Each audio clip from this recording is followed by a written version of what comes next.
the Tamil Nadu government has decided to drop the rupee symbol from its budget. This is for the first time, viewers, such thing has happened. A state rejecting the rupee symbol that is used nationwide from its budget as it continues to oppose Hindi imposition.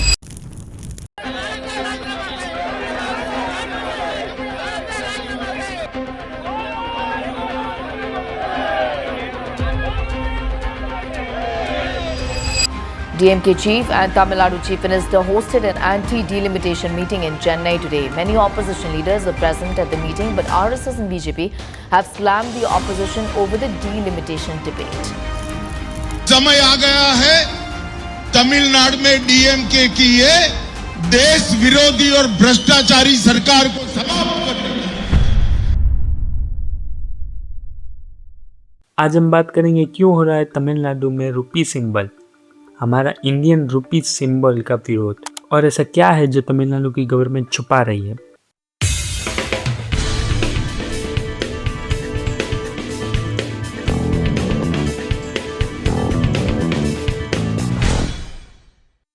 दरअसल तमिलनाडु के CM का हाल ऐसा हो गया है कि हाथ में उसे जो आए वो पकड़कर सेंट्रल वर्सेस स्टेट का नैरेटिव बना ले।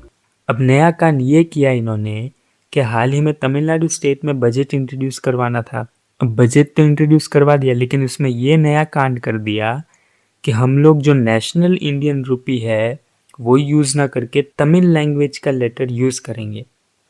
अब हिंदी का विरोध करते करते ये भूल गए, अब ये तो मैं कह रहा हूँ, उनको तो पता ही होगा कि इंडियन रुपी का सिंबल इन्वेंट करने वाले का नाम उदय कुमार है। उदय कुमार उन्हीं की पार्टी डीएमके के एमएलए एन धर्मलिंगम का बेटा है। मतलब सेंट्रल से स्टेट को जितना अलग कर सके उतना करवा रहे हैं। क्यों?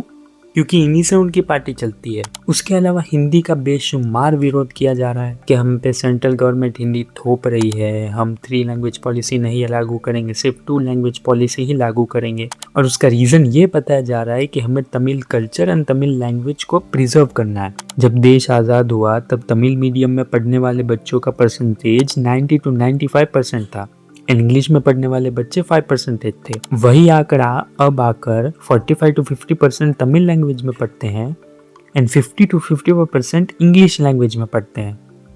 तो इसका मतलब ये है कि सिर्फ तमिल लैंग्वेज को प्रिजर्व करने का नाटक करना था। इस पर हमारे होम मिनिस्टर अमित शाह ने उनको अच्छे से रगड़ा। भाषा के नाम पर दुकान चलाते हैं अपने भ्रष्टाचार को छुपाने के लिए। उनको मजबूत जवाब, भारत की एक एक भाषा भारत की संस्कृति का गहना है। मानने वाले क्या कहते हैं कि हम दक्षिण की भारत के भाषाओं के विरोधी हैं, कोई राज्य की भाषा के विरोधी कैसे हो सकते हैं? हम भी तो वहीं से आते हैं। मैं भी गुजरात से आता हूं, निर्मला जी तमिलनाडु से आते हैं। कैसे हम विरोध कर सकते? क्या बात करते हो? हमने भाषाओं के लिए काम किया है। हमने मेडिकल और इंजीनियरिंग की शिक्षा को भारत की भाषाओं में किया है।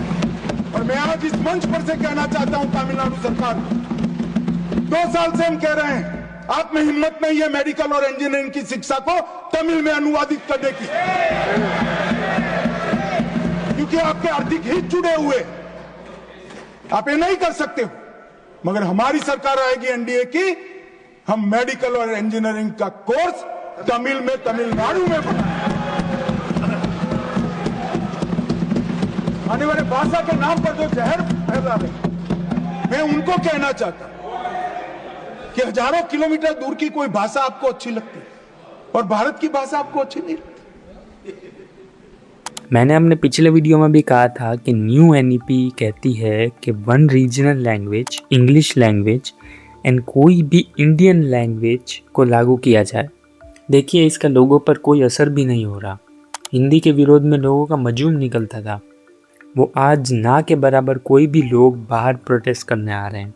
जब फाइनेंस मिनिस्टर निर्मला सीतारमन ने संसद में खड़े होकर कहा कि ये तमिलनाडु की पार्टी जिनको दिन रात पूछती है पेरियार, उन्होंने तमिल भाषा के लिए क्या कहा है।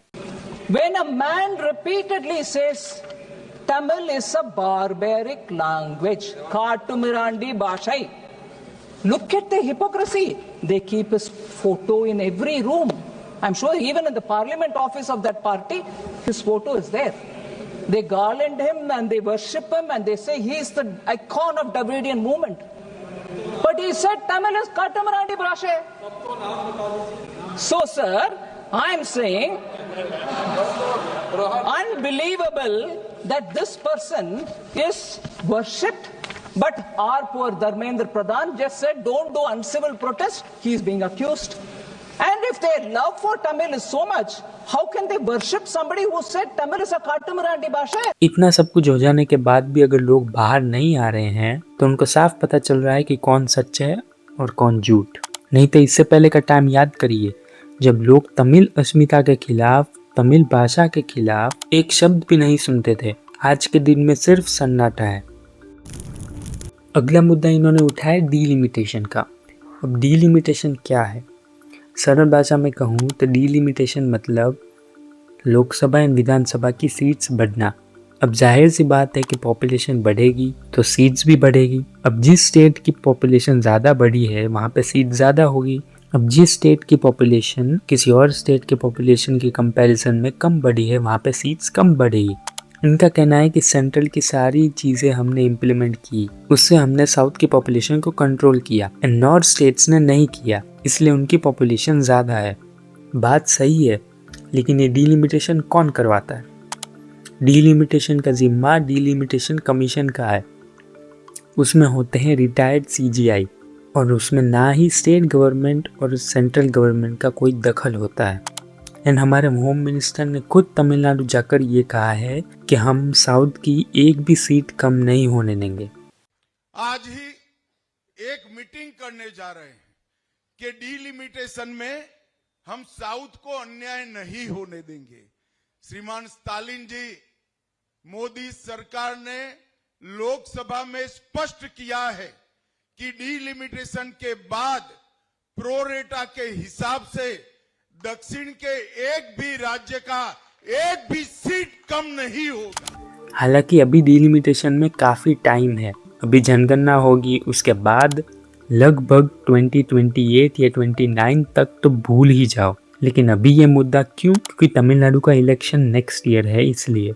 फिर भी मुद्दा नहीं है तो बना लेंगे। हालांकि कोई भी मुद्दे पे उन्हें इंडी अलायंस का सपोर्ट नहीं मिल रहा है। अब देखिए 22 मार्च को JAC जॉइंट एक्शन कमेटी बुलाई, जिसमें हो सके उनको इन्विटेशन भेजा था, लेकिन किसी ने ज़्यादा भाव नहीं दिया और कोई बड़ा नेता शामिल भी नहीं हुआ। उनकी एंटी इनकम्बेंसी चरम पे है। प्रोटेस्ट कर रहे बीजेपी नेताओं को भी अरेस्ट किया जा रहा है।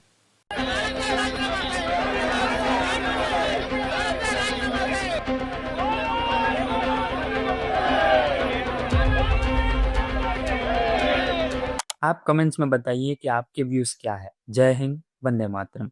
मजा आया और मैं ये जो मजा है हिंदुस्तान के हर व्यक्ति को देना चाहता हूं।